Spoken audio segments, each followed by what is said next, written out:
So, welcome back.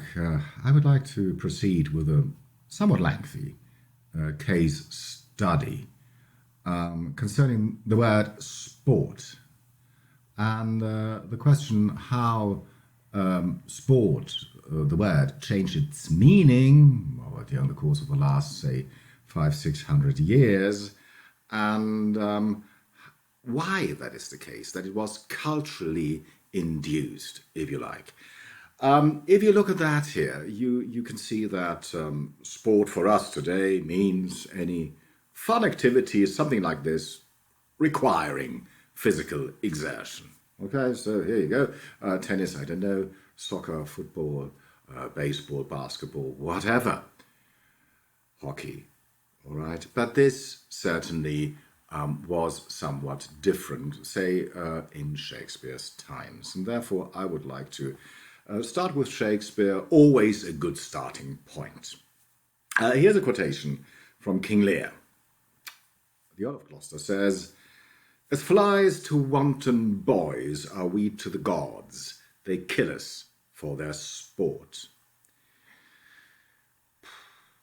Let's just digest that. Yeah? So we are flies which are killed by young boys who squash flies just for the fun of it.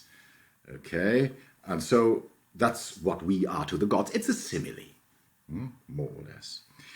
And if you look at that, it's very clear that sport here cannot mean sport in our modern sense. So that's sport, anything concerning football or soccer or something like this, a competition. No, they kill us for their sport.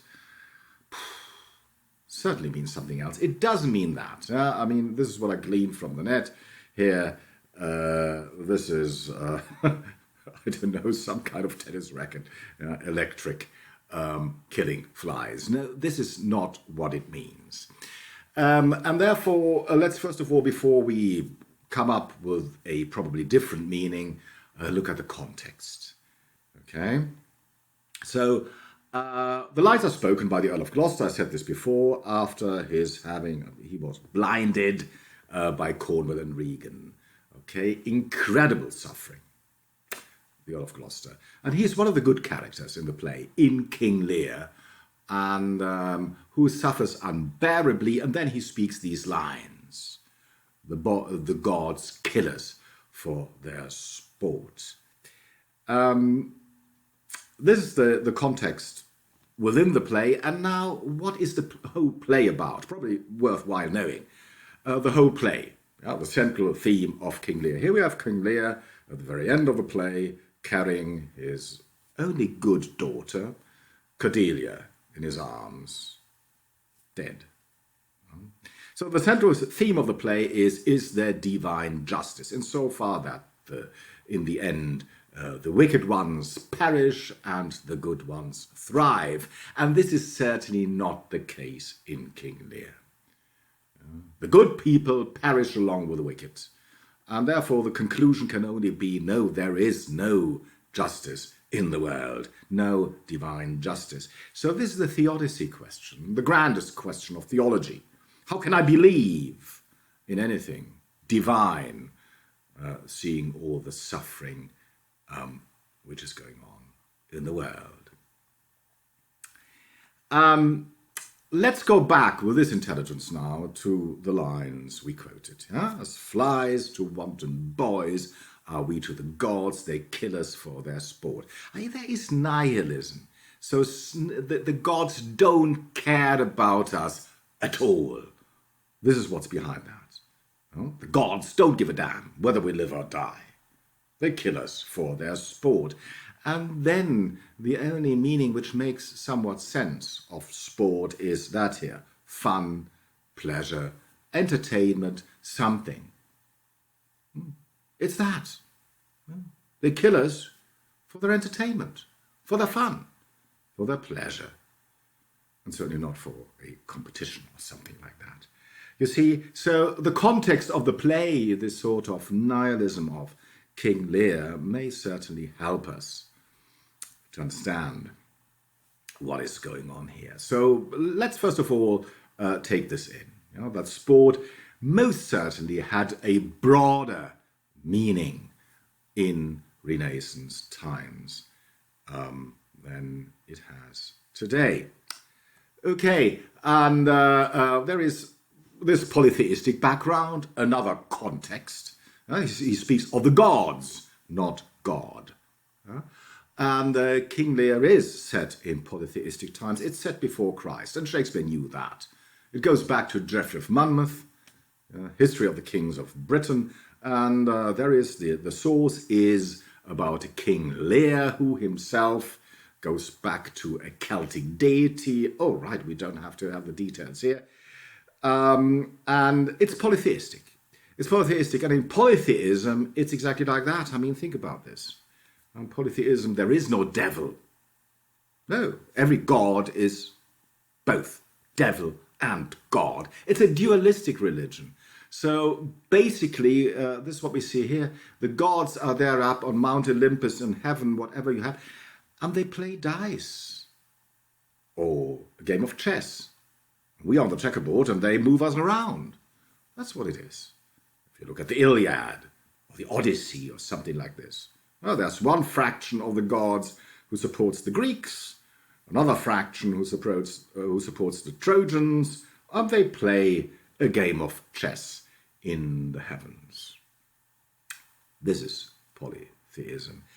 And there you see, yes, and for those gods, and we go back to our quotation here, they kill us for their sport, for their entertainment, game of chess, or any other game, board game you would like, moving us around and they kill us. So yeah, this polytheistic background of King Lear may further help us and support the notion we have here that it means fun or pleasure or entertainment. Good.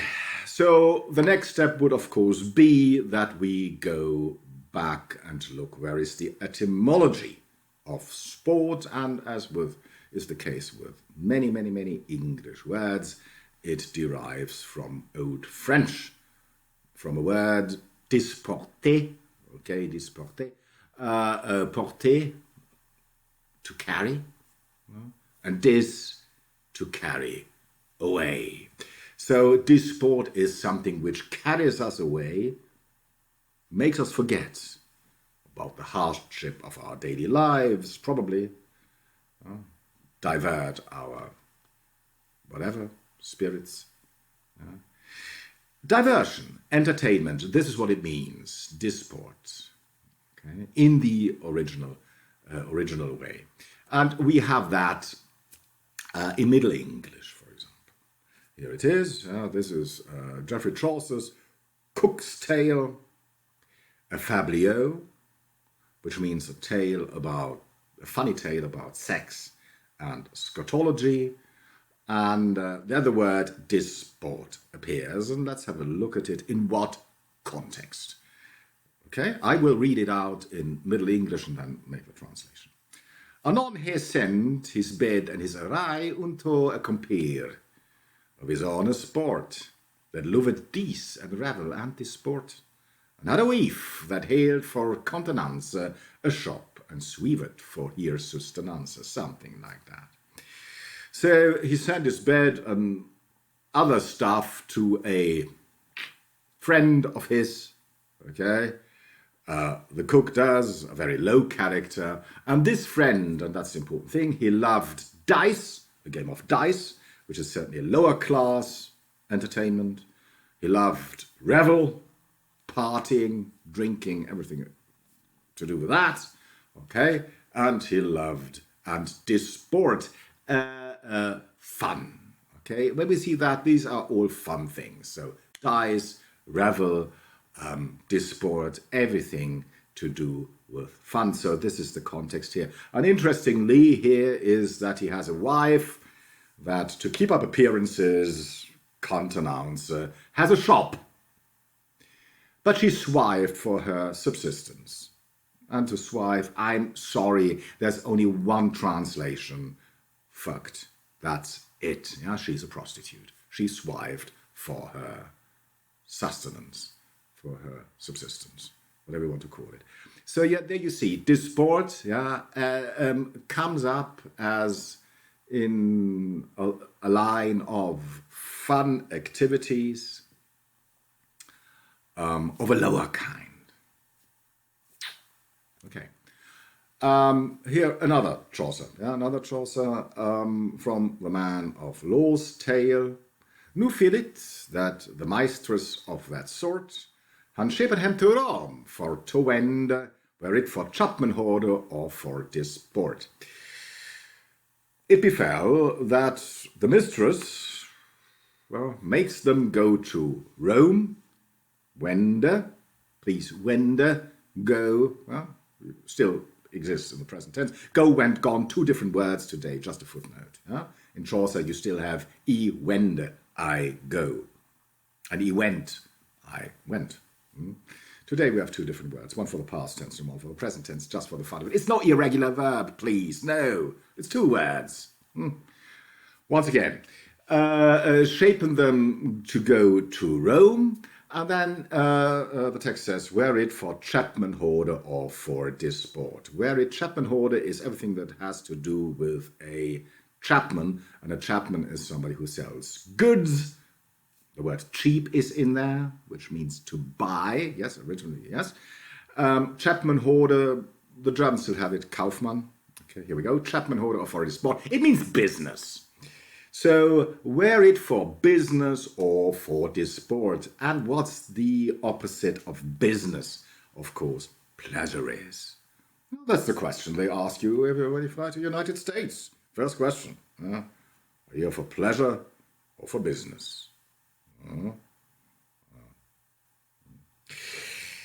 And then you go. I mean, the only translation of disport that makes sense here, in contradistinction to business, chapmenhorde, is, of course, pleasure or fun or something like that. Okay? Right. Let's stop here and continue in the next session. Okay?